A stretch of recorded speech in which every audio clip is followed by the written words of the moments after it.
For this month's recipe, we're going to make paella, and we're going to make it in the traditional way where we make it outdoors over an open fire. We're going to try and follow the natural rhythm of your charcoal fire. So in the very beginning, we're going to sear some meats. The grill's going to be really hot. And by the time that our rice goes in, our coals are starting to die down, broth is in, and it's more sort of slowly simmering.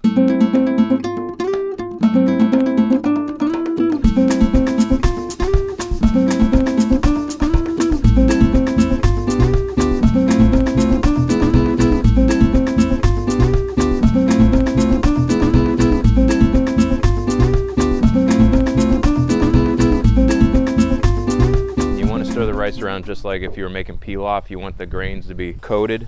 Making paella is as much about the rice as it is about what's in it. The things that you're adding to it are helping to contribute flavor to the rice, which is meant to be the star of the dish. If you want to try and be authentic, you want to try and use a Spanish rice.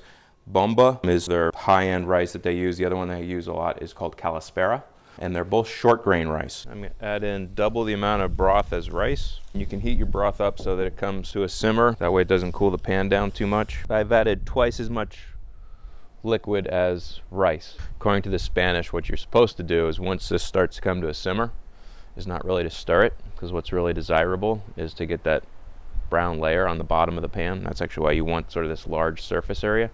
That's sort of the prized part. Can't be paella without some saffron in it. Saffron has the distinction of being the world's most expensive spice, but it's somewhat deceiving in that a little goes a long way. Look for pistils that are a uniform red. Lesser quality has more orangish in them.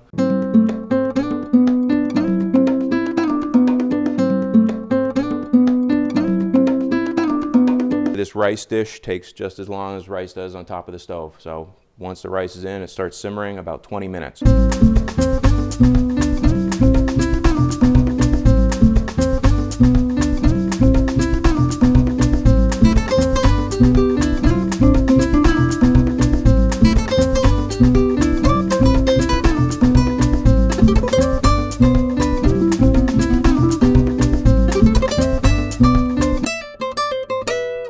Once your rice is somewhat firm to the bite, you're going to take it off. There's a little bit of broth in there. Just drape it, just a dish towel, cover that, and just let it steam the rest of the way. We'll take that off in about 10 minutes. Paella really is meant to be enjoyed more at room temperature. And I think it's going to be really nice with the Carneros Pinot. So. Oh, I'm excited about that. I mean, I love paella to begin with, and Pinot Noir will go very well with this because it's soft, velvety wine, moderate tannin, and it has shown in the past to go well with fish, pork, and chicken, and that's all what's in this dish. Got the bases covered. Yeah.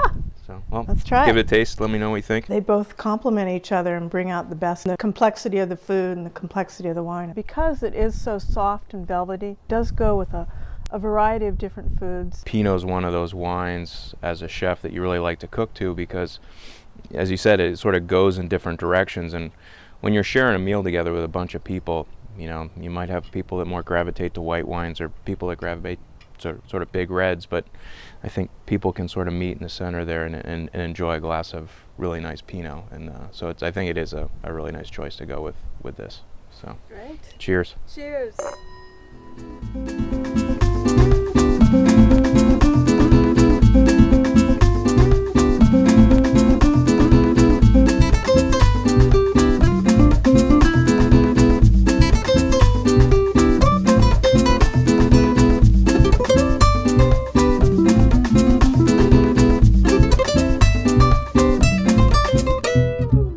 These are paella pans. They're very inexpensive pans. As you use them, just like a Chinese wok, they develop a patina. You don't want to try and scrub that black layer, which forms a nice patina or shell over the pan and keeps things from sticking. And then dry it really well. Don't let it sit overnight. And then just a thin layer of oil just to coat it.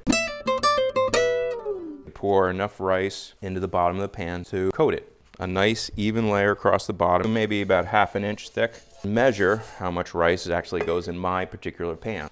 So however much rice fits in the bottom of that pan, I'm going to double or triple the amount of broth that goes into it. Depending upon your fire, you'll sort of gauge how much evaporation you have. So I'll start with twice as much broth, and then if it looks like the rice isn't quite done but it needs a little bit more liquid to it, I can always add a little bit more.